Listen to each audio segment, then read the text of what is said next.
Conferencia magistral en voz de la doctora Yolanda Quintero Reyes. La fundamentación teórica como eje de la intervención en la práctica educativa. Años tenemos haciendo este ejercicio en la maestría, ¿no? Y qué cosas nos han acumulado, y ya no digo en la experiencia y me voy en el nivel de la experiencia del posgrado, no en el nivel de la experiencia del alumno que está formándose en esta maestría, sino la experiencia de este posgrado.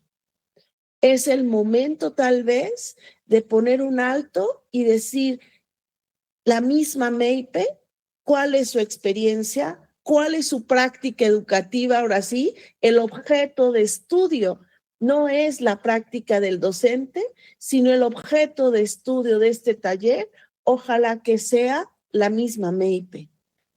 Entonces, pues esta primera pregunta, pues es un poco para poner foco en pensarnos como MEIPE, pensarnos como facilitadores, asesores, coordinadores de esta maestría, y que esto nos permita recuperar el gran conocimiento que hay en todos los aquí presentes, en la gran experiencia que existe en todos ustedes, pero a veces el asunto es sentarnos a dialogar, a discutir y a ser críticos y sobre todo propositivos para ir hacia adelante.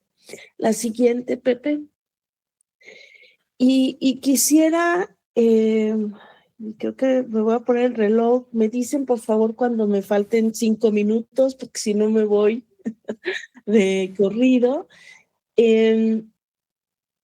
Quisiera, y aquí sí abrir micrófono, solamente muy breve y solamente muy acotado, en 5 preguntas que están aquí al mismo tiempo.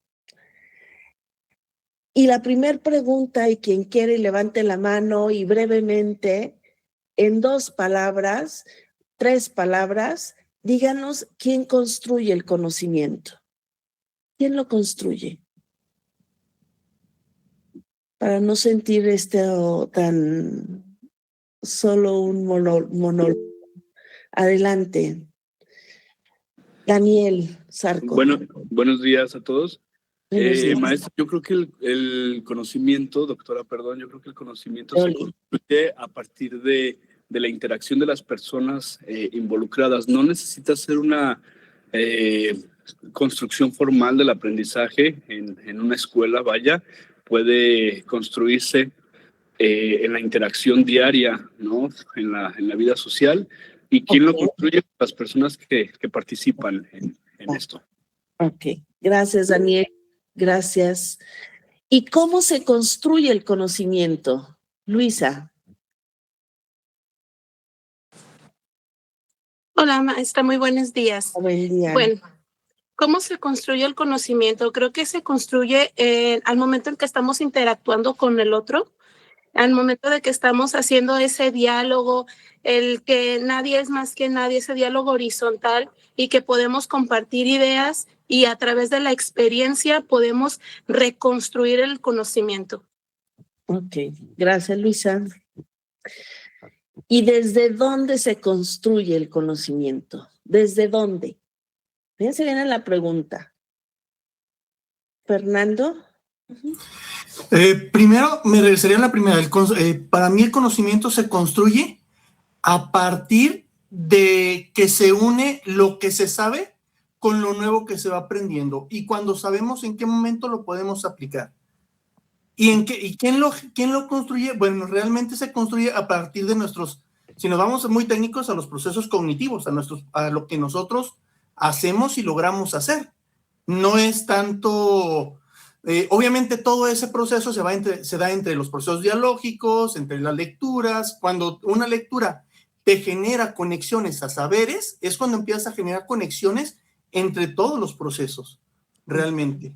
Okay. Bueno, sería mi respuesta, no sé si... Muchas gracias, Fernando. Gracias, Fernando. ¿Y para qué se construye el conocimiento, Álvaro? Se construye para conocer y comprender la realidad. Ok. Por ahí alguien más levantó la mano, no sé. Hola, Yoli. Muy buenos días. Juli. Ulises acá de Tuscueca. Yo considero que el conocimiento se construye para mejorar la vida de las comunidades. Ok. ¿Por estaba alguien más?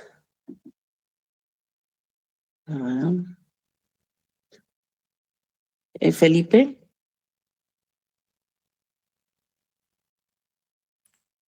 Tu micro, Felipe, creo. Cierto, gracias. Yoli, qué gusto, como siempre. Igualmente. ¿Para qué se construye el conocimiento? Para que las personas encuentren su devenir, tengan un propósito de vida y piensen en los otros. Ok, muchas gracias. Gracias. Sí, bueno, creo que aquí están también en el grupo ya planteando algunas, Magdalena, el alumno en la interacción desde lo previo de cada cual, Fernando Politrón en la interacción con el fenómeno desde el momento en que tenemos ese estado de duda, inquietud por conocer, creo que ya desde ahí vamos iniciando bien, quiero explorar un poco más. ¿Para qué? Para adentrarnos en el mundo existente y significarlo. El maestro Goyo se construye para compartir y mejorar. Joel Cruz, bueno, ya es el...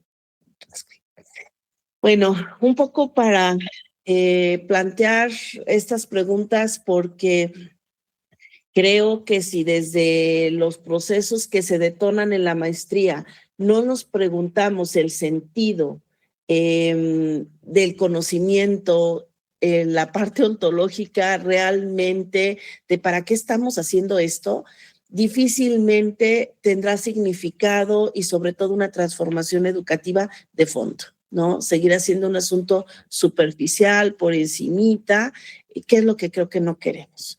Entonces, que dice Javier, o sea, para comprender y transformar, pues esa es la aspiración, evidentemente, ¿verdad? O sea, queremos eso, que el conocimiento nos sea útil para transformar, para incidir, para mejorar, ¿no? La siguiente, por favor. Y creo que en este momento no podemos dejar de negar que tenemos que formar a docentes capaces de analizar contextos complejos, ¿no? O sea, que sean capaces de tener herramientas, de enfrentarse ahora en 5 minutos. Yo ya perdí a mis alumnos en el aula. ¿Qué tengo que hacer? Porque ya no logro retener su atención y entonces no solamente la IA, no solamente los dispositivos, sino emocionalmente hay un mundo interno en los chicos que ahora se desdibuja, que ahora desconocemos tal vez, ¿no? Entonces, pero también tenemos que tener docentes capaces de tomar decisiones fundamentadas. Híjole, esto es un desafío mayúsculo. Estamos tan acostumbrados a la inercia del sistema, a que el sistema nos dicte, nos diga, nos lleve, que el docente no puede ser capaz muchas veces de tomar decisiones con esto que aspirábamos en las CAB o aspiramos de la autonomía responsable, con un ejercicio consciente de una decisión responsable tomando decisiones. Entonces, tenemos que aspirar a un docente también capaz de tomar decisiones fundamentadas. Por supuesto, para esto está la MEIPE, que forme docentes capaces de reconstruir su propia práctica. Esa es la belleza de esta maestría. Esa es la fortaleza de esta maestría. No está formando investigadores, está formando docentes capaces para reconstruir su propia práctica. Y finalmente, en este momento, y ese es el aporte de la MEIPE para Jalisco. Y en un tercer elemento, un tercer desafío que planteo, que tiene que ver con esto también, un docente capaz de generar conocimiento desde su experiencia, pero también desde la vida misma, desde lo que él está viviendo cotidianamente ahí ahí sí se genera conocimiento. No necesariamente en un artículo científico indexado, ¿eh? Es importante la publicación. Es fundamental el conocimiento validado tal vez por otras instancias, pero muchas veces es el conocimiento que surge desde la experiencia y de la vida del docente. Estos son los tiempos estos son los docentes que necesitamos en estos tiempos. La siguiente, por favor. Y me iré un poco pensando o caminando hacia lo que la experiencia realmente se convierte en una reflexión fundamentada. Y cuando me planteaban el título de la plática, creo que es un gran reto pensar en la fundamentación teórica no como un apartado de la tesis, no como un requisito formal, sino como el corazón realmente lo que da la coherencia de la intervención educativa. No es un apartado de una tesis. El mismo modelo lo ha planteado como un tejido de los cuatro elementos del modelo de la MEIPE. Pero la fundamentación teórica tiene que ver con el hilo que va a dar la coherencia de la intervención educativa. Ese es el hilo. Y no porque, así lo estoy planteando, no porque cuando la teoría no ilumina la práctica se vuelve rutina. Es decir, cuando la práctica no interpela la teoría se vuelve un discurso vacío. Y voy a poner 2 ejemplos. Creo que todos, y no estoy descalificando ni emitiendo un juicio, estoy planteando estilos y formas de comprender y apropiarse de la práctica. Hay personas que tienen una memoria privilegiada, y nos recitan a todos los autores. Y hasta en la página, y hasta en el libro, y hasta la cita textual, que me parece maravilloso. Qué bueno que tengan esa capacidad. Y esa teoría, que puede ser que le da un sentido, o alguien, y que de esa manera, recitando, pero también comprendiendo, pero también dialogando con los autores, o aquella persona, o aquel docente, o aquel educador, que desde la práctica, su punto de partida no es la teoría, su punto de partida es la práctica. Y desde ahí interpela la teoría, pero no la interpela para repetirla, la interpela para transformarla, la interpela para darle un sentido a lo que está ocurriendo. La siguiente, por favor.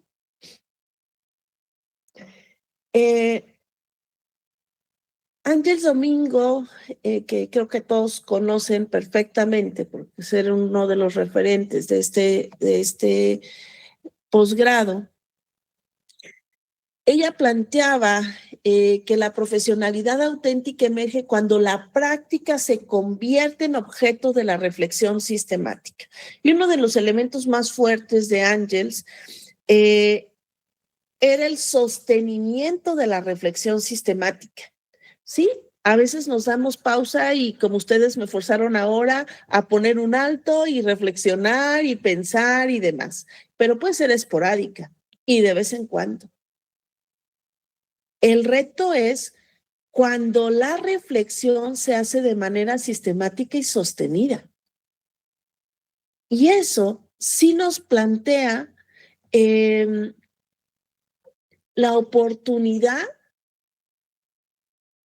de transformar nuestro hacer, no solamente hacer por hacer, sino comprender lo que hago, y comprender implica saber los referentes teóricos que de alguna manera dan sentido a mi hacer, ¿no? Espero no ser revoltosa y espero intenté poner las cosas lo más claro posible, pero creo que este ejercicio de la teoría y la práctica es este eslabón, este tejido fino que desde la MEIPE se tiene que hacer. Un tejido muy consciente, muy fino, para que entonces no ocurra esto que acabo de decir, que me quede solamente con aquel educador que repite las teorías íntegramente, ¿no? O aquel educador que solamente se dedica a una práctica, práctica, ¿no? Que no vincula con la teoría y no trasciende la teoría. Entonces, creo que estos dos planteamientos nos pueden ayudar a ir caminando justamente a una reflexión profesionalmente sostenida y sistemática, como lo plantea Ángel, ¿no? Si gustan la siguiente. Creo que ustedes son los expertos en esto y yo no tengo por qué venirles a platicar porque ustedes son los que saben más de esto. O sea, que justo reflexionar profesionalmente implican 4 elementos básicos y de hecho este esquema tuvo que haber cíclico, creo, y no lineal, pero bueno, pues tenemos que documentar, tenemos que analizar evidencias, contrastar con la teoría y reconstruir en la acción y regresar, ¿no? O sea, este ciclo que ustedes dominan, que ustedes han hecho por años, y que no surge de aquí. Si nos vamos un poquito antes, yo recuerdo estos modelos de la práctica reflexiva desde los 70s, ¿no? O antes, desde la pedagogía ignaciana, yo recuerdo que ya se planteaba desde la educación popular, etcétera, ¿no? O sea, hay muchos entrecruces que ahora se han ido enriqueciendo y que siguen siendo los elementos básicos para una reflexión, ¿no? Insisto, ustedes aquí son los expertos y seguramente esto lo podrán ir enriqueciendo desde lo que la MEIPE ha hecho. La siguiente, por favor. Y con todo esto yo sí quiero plantear que justo la teoría no tiene que limitar a la práctica, sino la teoría se tiene que convertir en un lente que amplía la mirada.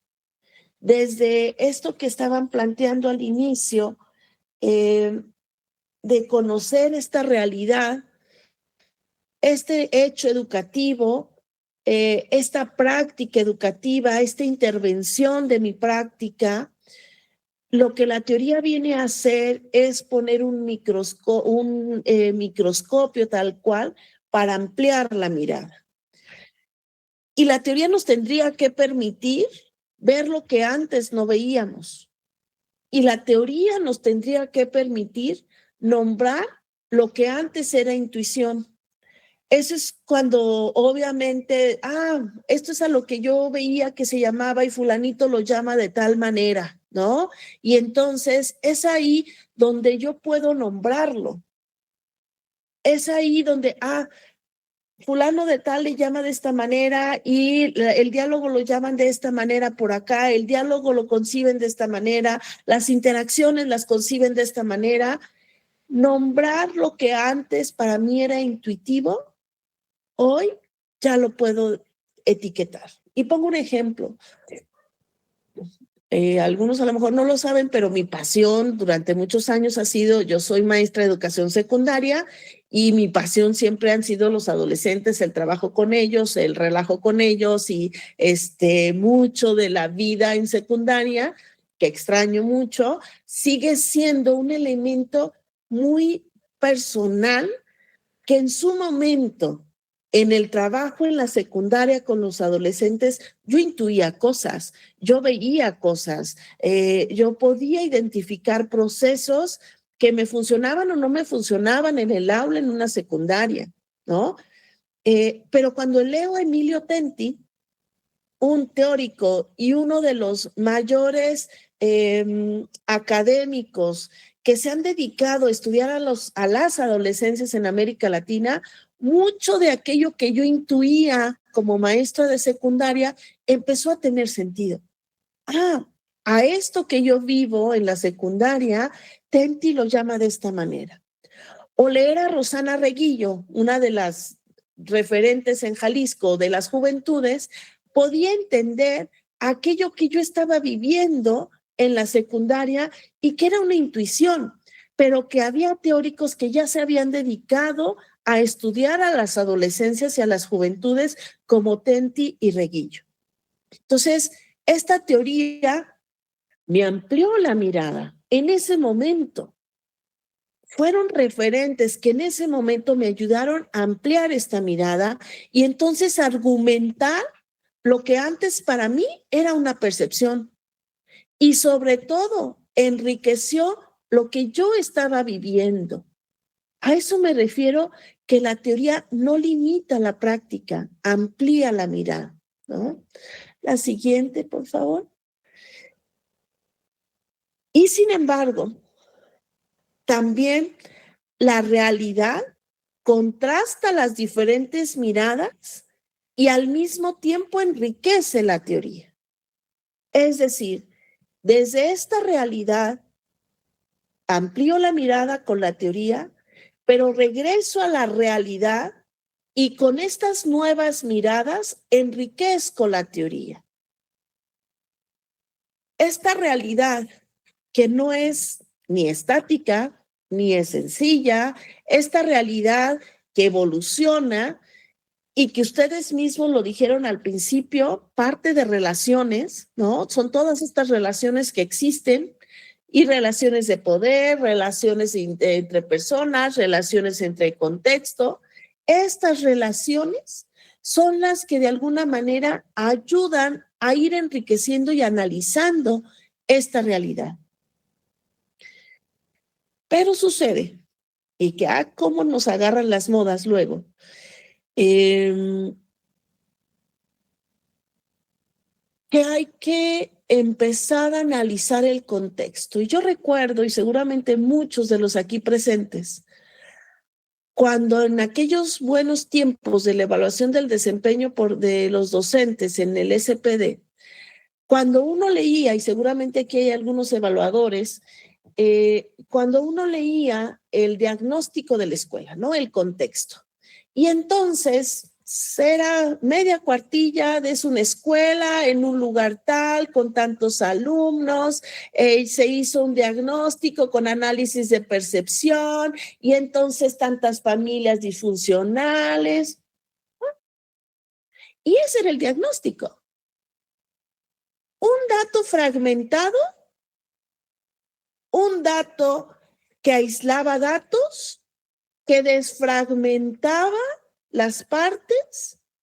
Y ojo, porque eso luego, ahorita con el análisis del contexto, vuelve a pasar lo mismo. Una fragmentación, aislamos las partes. Y en ciencia, eso se requiere. Necesitas primero aislar las partes para comprenderla. Pero el problema está en el sentido de las relaciones entre las partes. Justo esa es la complejidad de la realidad y es el punto de partida que ustedes planteaban al inicio.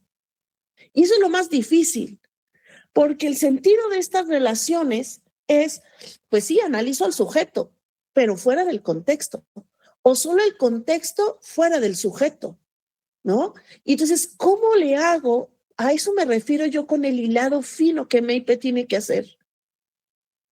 ¿Cómo voy a articular al sujeto con el contexto, a la emoción con la razón, que no pueden estar separadas, a la teoría de la práctica, al individuo con la comunidad, a la escuela con el territorio?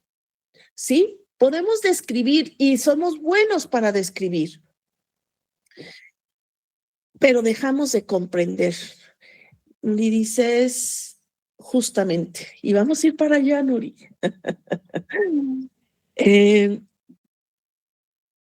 este es un asunto que me parece que puede ser un gran riesgo, que puede ser un gran hueco en un proceso formativo. Si no contrastamos diferentes miradas, para que estas miradas enriquezcan a la teoría. Oigan, yo estoy extrañando a estas alturas del siglo, y miren que las neurociencias van caminando para allá. Pero un nuevo Vygotsky, estoy extrañando un nuevo pedagogo, estoy extrañando, o sea, por Dios, estamos en un siglo que ha cambiado tanto la educación y que sigue cambiando, y seguimos con teóricos, sí, clásicos, que son necesarios y que son nuestro origen. Pero ¿en dónde estamos construyendo nueva teoría? ¿Quién está construyendo nueva teoría? La teoría se tiene que seguir construyendo desde la realidad de los profesores. Entonces, la siguiente, por favor. Cierro esta parte, ¿no? Y repito, la teoría no limita la práctica, amplía la mirada. Y la realidad contrasta esas miradas para enriquecer o enriquecen la teoría, ¿no? No sé si soy clara con este esquema o esta mirada más amplia. O sea, sí, me ayuda la teoría, pero es en la práctica, es el objeto de estudio de ustedes principalmente, la práctica del docente. Pero esa práctica no es solamente para sistematizar y relatar y hacer grandes relatos de lo que hace el docente. No, no, no, no. Es para que eso lo contraste con la teoría y su práctica tenga un sentido y trascienda la teoría y genere una nueva teoría, ¿no? La siguiente, por favor. Esto es algo con lo que hemos trabajado desde hace muchos años y algunos colegas ya nos lo han escuchado, del deseo de centrar la investigación justamente en la vida, ¿no? Justamente en lo que nos permite tener comprensiones de una complejidad que tiene la vida, ¿no? Justamente.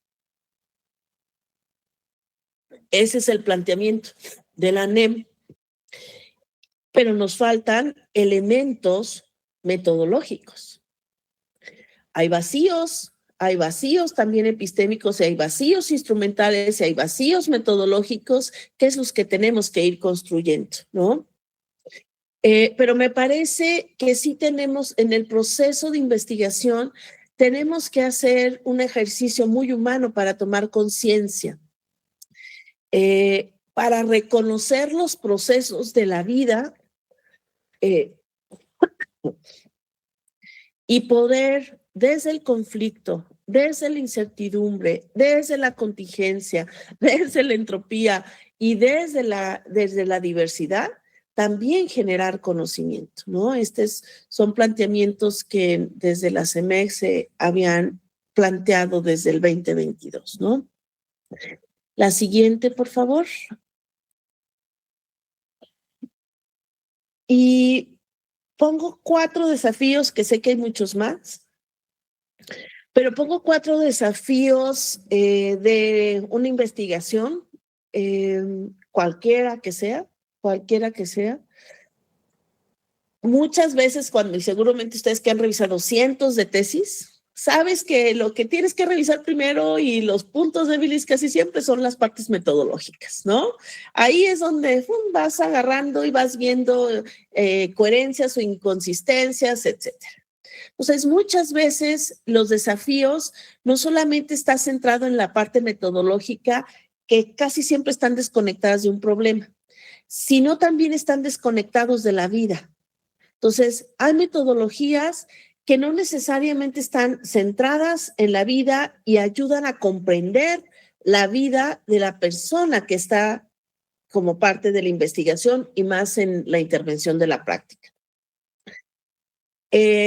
Lo clásico también, conceptos no definidos con precisión, sino se convierten en copy-paste de ideas y que el maestrante justamente lo que hace es, pues, copiar, ¿no?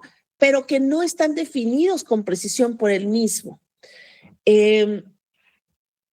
Marcos teóricos acumulativos, pero no articulados.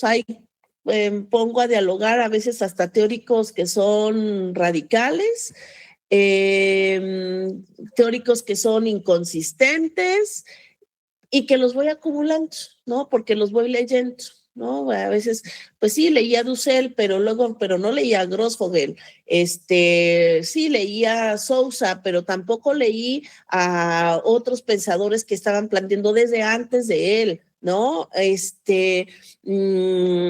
Creo que hay como elementos que no necesariamente son marcos teóricos articulados y finamente pensados, sino acumulados, ¿no? Porque es lo que me voy encontrando a la hora de mi análisis teórico. Pero sobre todo un desafío tiene que ver cuando no tenemos claridad desde dónde estamos pensando. Si un investigador no tiene claro cuáles son sus propios marcos, es muy difícil que pueda dialogar con otros. Y entonces, lo que sucede es, me lo apropio sin haberlo pasado por mi propio criterio. ¿Sí? Pues ahora todos hay que hablar de esto, pues ahora todos hablamos de esto. Y ahora todos, pasa como con las reformas, ahora todos hay que hablar por competencias, pues todos hablamos por competencias, pues ahora, a ver, por Dios, seamos profesionales. Y ahora todos hay que hablar de esto, pues todos, miren, Pablo Freire seguramente ha de estar sufriendo en la tumba. Porque lo que están haciendo con Pablo Freire me parece muy lamentable. Porque entonces no entendimos el pensamiento freiriano. Perdón por ser tan crítica. Y el repartir libros de Freire no garantiza una transformación real de la práctica docente. Entonces, ¿para qué quiero una teoría sin sentido? ¿Para qué quiero acumular teóricos? Y este cuarto desafío, justamente me parece es que lo que la MEIPE tiene que hacer. Si no tenemos claridad desde dónde pensamos, qué categorías estamos utilizando, qué supuestos sustentan nuestra intervención, entonces la MEIPE se va a quedar muy corta. ¿Cuál es mi supuesto real? Real. No el simulado, porque para simular somos muy buenos. El real y honesto que me permite sustentar mi intervención. ¿No? Estos desafíos de investigación nos ayudan a reconocer de alguna manera, si gusta la siguiente, Pepe. Perdón, díganme si vamos bien, me siguen el hilo o no, porque sí me siento como... ¿Sí? ¿Vamos? Okay. Doctora, muy interesante su participación. Gracias. Pues a ver, para seguirle.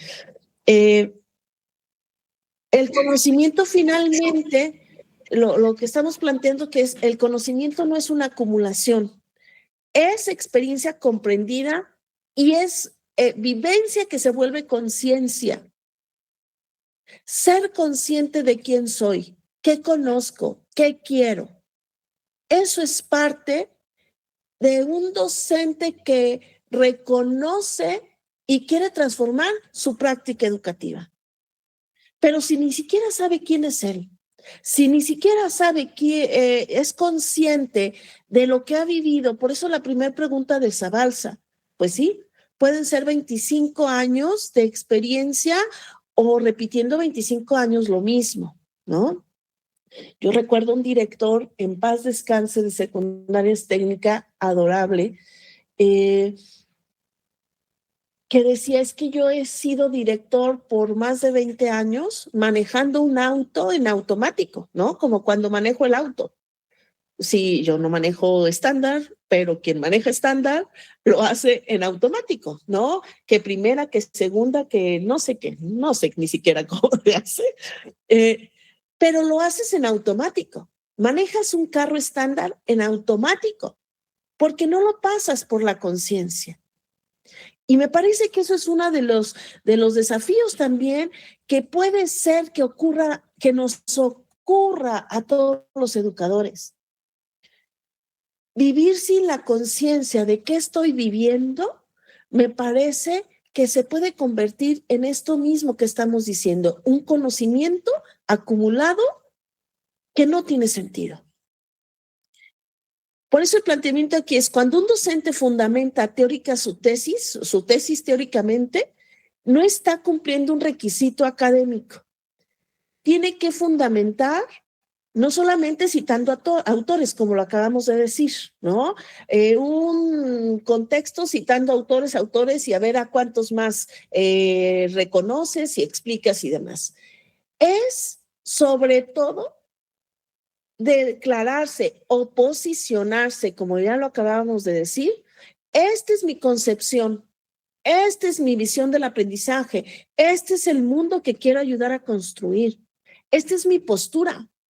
Y desde mi postura puedo dialogar con el teórico y desde mi postura transformo esta teoría. Entonces, el conocimiento no tiene que ser acumulación. Y si revisamos tesis, pues tengamos cuidado con ello. Tengamos seriamente cuidado en que no se conviertan tesis que acumulan un conocimiento sin sentido, ¿no? La siguiente, por favor. Sí, quise poner esta lámina de un peligro silencioso y a veces yo me aterro.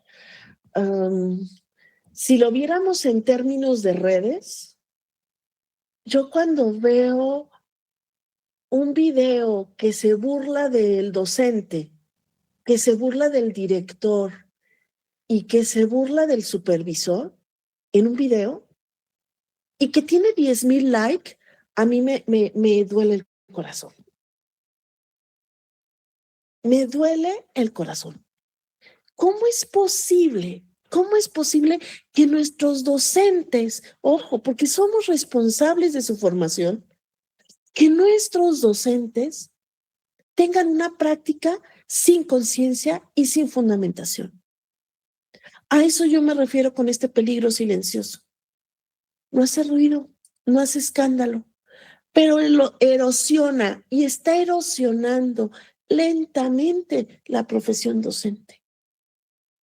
¿Y qué es la práctica sin fundamentación? No pensamos lo que hacemos. Cuando intervenimos, no sabemos desde dónde intervenimos. Cuando queremos innovar, pero no tenemos un horizonte epistemológico. Eso no es profesionalización. Eso es un activismo pedagógico sin sentido.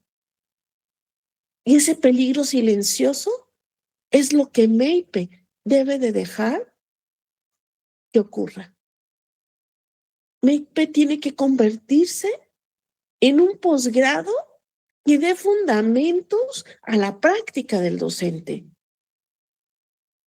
Que no llene de conocimiento sin sentido, pero que sobre todo le permita ser un docente que fundamenta con seriedad y con ética, porque este peligro silencioso sigue estando en nuestra profesión docente.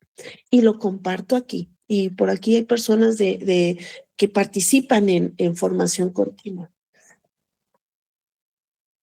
Luego los docentes, a mí denme un curso de 3 horas y ya denme el papelito. A mí denme las cosas virtuales y rápidas. A mí no me exijas. ¿Por qué me exiges?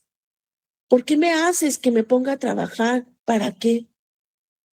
Esa no es la formación docente que queremos para Jalisco. Y MEIPE, otra vez, tiene un papel fundamental en ello. Aquí no venimos a abaratar procesos, venimos a ser profesionales de la educación que transforman su práctica. La siguiente, por favor. Y quiero hacer un ejercicio y no saben cuánto me la pensé en hacerlo y seguramente me arriesgo, pero sí quise hacer un ejercicio muy personal, ¿no?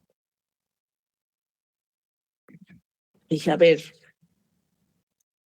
la teoría fundamentada de Yolanda Quintero, una partecita muy chiquita. Y planteo justamente un acercamiento a premisas en las que yo sí creo, en las que yo he construido. Y claro que yo me acuerdo en aquellos tiempos, y seguramente ustedes leyeron a Habermas, a Lyotard, a Ricoeur, a Foucault, o sea, claro. Y sí, pues eran teóricos epistemólogos, ahora Enrique Lev, que nos aportaron mucho para la comprensión del conocimiento, de justo cómo se construye el conocimiento. Pero yo tengo una formación muy biologicista, soy de ciencias naturales, y entonces, pues mi énfasis de formación y de deformación seguramente, pues viene desde las ciencias naturales. Y desde las ciencias naturales hubo dos teóricos que siempre acompañaron mi camino, ¿no? Que tanto Edgar Morán, que bien lo comentaban ya ahorita en el grupo, que decíamos, vamos para allá, desde el paradigma de la complejidad, Edgar Morán y Humberto Maturana. Y la siguiente, por favor. Y quise hacer un ejercicio muy atrevido. Insisto, con las reservas, por favor, lo tomamos. Y a ver, ¿cuáles son mis premisas ontológicas, no? Yo sí creo que la vida, y ya con esta reserva de tener mi origen muy biologicista, que la vida es un sistema complejo, relacional, y se autocrea, ¿no? La visión de Maturana de autopoiesis, ¿no? De la vida se produce y se reorganiza a sí misma, pero sobre todo, el ser humano es un sistema vivo relacional que se constituye en la interacción, pero con la emoción, con el lenguaje, pero solamente se comprende desde los vínculos complejos que surgen entre las personas. Entonces, el ser humano, cada uno, si nos pensamos, somos los que somos hoy en, no sé ni qué mes estamos, febrero del 2026. Hoy somos lo que la historia de cada uno de nosotros ha hecho de nosotros, lo que nuestra familia ha dejado. Somos las relaciones de pareja, las relaciones con los hijos, las relaciones con la institución, las relaciones con el mundo, las relaciones con algo más allá, la parte espiritual. Cualquier Dios, cualquier religión o sin Dios, pero hay algo que trasciende al ser humano. Y esas relaciones finalmente son las que nos hacen ser este ser humano que cada uno de los 149 que estamos conectados, estamos hoy aquí. Imagínense en este momento, las 149 personas, y bueno, hay más, por ejemplo, ahí con Sarita, pues están muchos más, o tal vez hay más en algunos conectados. Si pensáramos en relaciones, si hiciéramos hilitos de las 149 personas que estamos conectadas y cómo nos conectamos, ¿no? Si fueran relaciones, esto se hace mucho más grande. Esta es la complejidad humana. La realidad no lo podemos fragmentar, ojo, pero sí quiero. Si mi objeto es la práctica educativa de la persona, no puedo ver la realidad fragmentada sin perder, exacto, la película de Avatar lo ejemplifica, gracias Francisco, sin perder, obviamente, estas relaciones que han dado sentido a cada uno de nosotros. Seguramente Fer Politón tiene una idea, Álvaro tiene otra idea, Fernando tiene otra idea, Ulises tiene otra idea, Pepe tiene otra idea. Pero si esas ideas que surgieron de distintas relaciones no las articulamos o no les damos un mismo sentido, entonces esas relaciones van a poder permanecer aisladas. Me quiero regresar Esta premisa ontológica es la que a mí, Yolanda Quintero, me va a permitir entender para qué hago las cosas. ¿Para qué en este momento tengo una función? ¿Para qué en este momento hago un proyecto? ¿Para qué en este momento doy esta plática? ¿Para qué en este momento? El para qué. Si yo no reconozco que yo sí creo que la vida es un sistema complejo, relacional y autopoyético, mi postura ante lo que haga no tiene sentido. La siguiente, por favor. Y reconocer que no somos individuos, sí nos formamos individualmente en estos procesos cognitivos que ya decían. Son estas conexiones internas para generar conocimientos, saberes, emociones. A ver, me pongo un clarísimo ejemplo, ¿no? Hoy en este momento, si oímos un ruido tronar, pues todos brincamos, ¿no? Porque de alguna u otra manera todos estamos sensibles ante la agresión, ante cualquier otra situación, y entonces emocionalmente hay una conexión aquí en mi cabecita, en mi cerebro, que ya está condicionada, ¿no? Pero esto pasa aquí adentro. Pero cuando esto que pasa aquí adentro, si no hay alguien afuera que ayuda a la contención del miedo, esta relación que hace el docente con el alumno para acompañarlo en algo que pasó aquí adentro, con sus emociones, con sus sustos, etcétera, pues entonces aquí adentro se puede generar este condicionamiento permanente. Si no hay alguien afuera que le ayude a manejar sus emociones. ¿Por qué? Porque eso hace, ¿por qué pongo este ejemplo? Porque eso hace reconocer que en un individuo sí es determinado por una comunidad.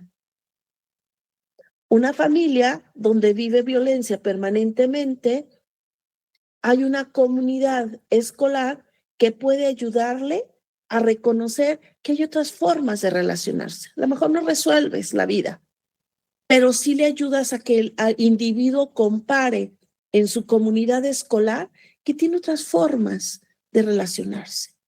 Entonces, no hay un individuo sin comunidad, ninguno. Somos seres animales, racionales, comunitarios. Y Morin lo afirma que somos individuos, sociedad y especie al mismo tiempo. Al mismito tiempo, eso dice Morán. Y Maturana dice, sostiene que vivimos en el lenguaje y en la emoción. Y desde ahí construyo yo estas premisas ontológicas, que son parte de mi hacer. La siguiente, por favor.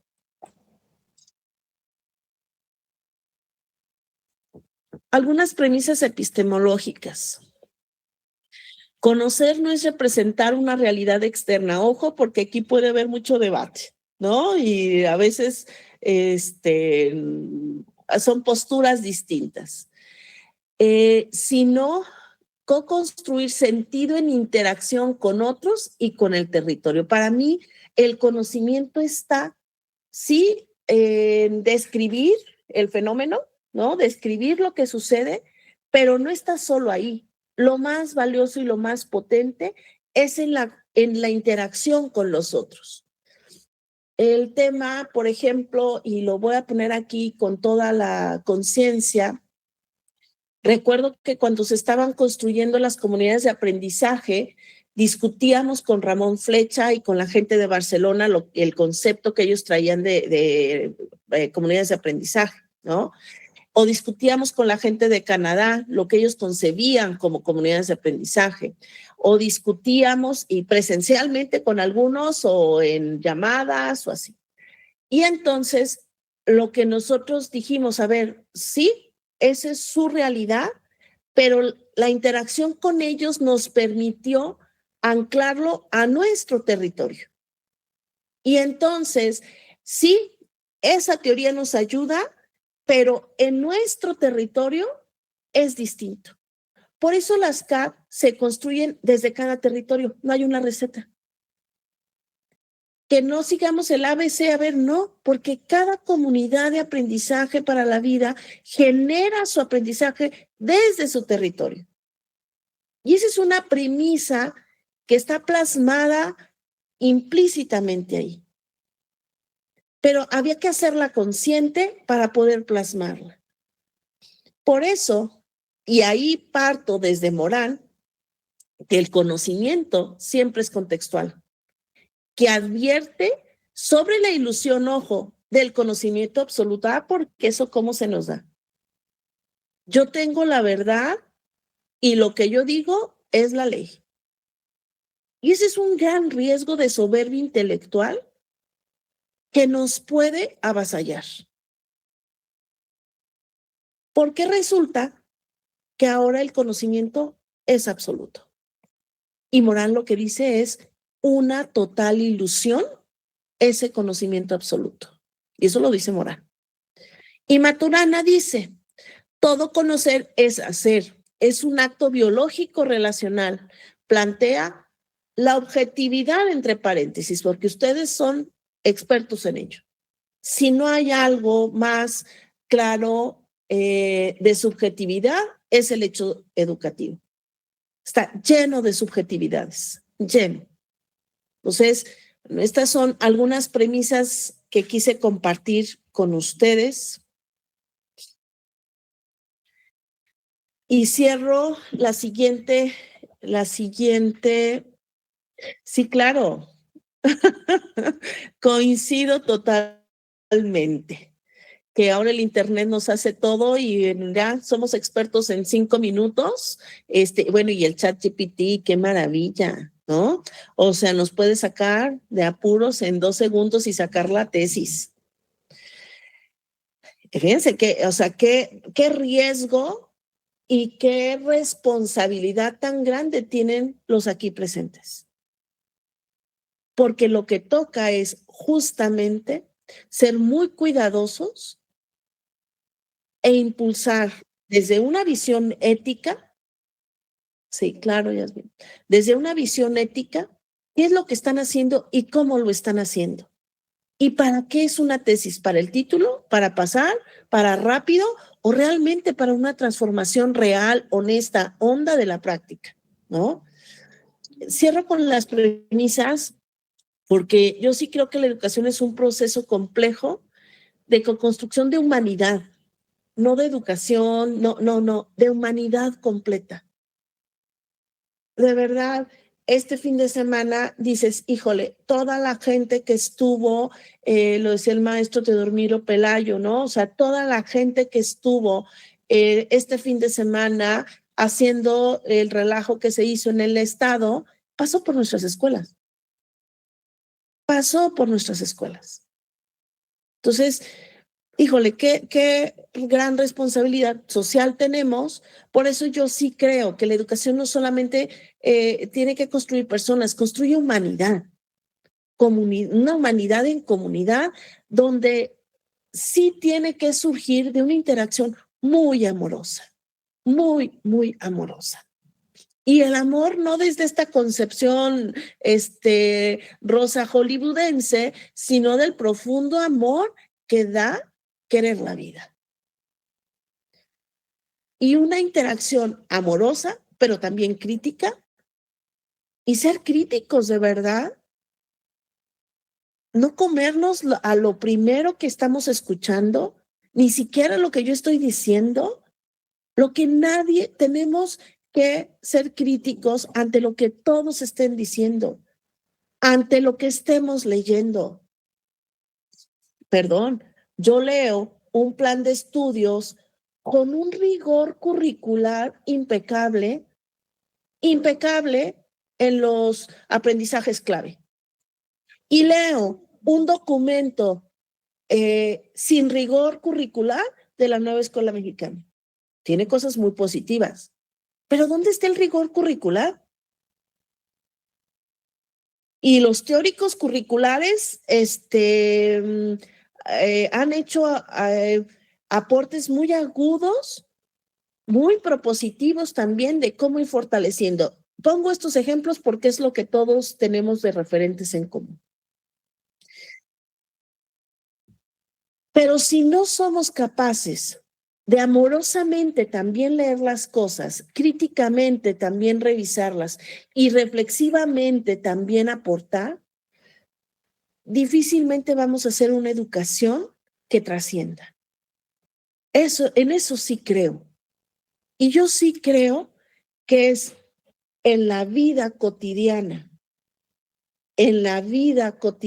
aquí y ahora, donde tenemos que seguir trascendiendo la educación con los otros, en nuestras interacciones, en el taller que van a tener el día de hoy.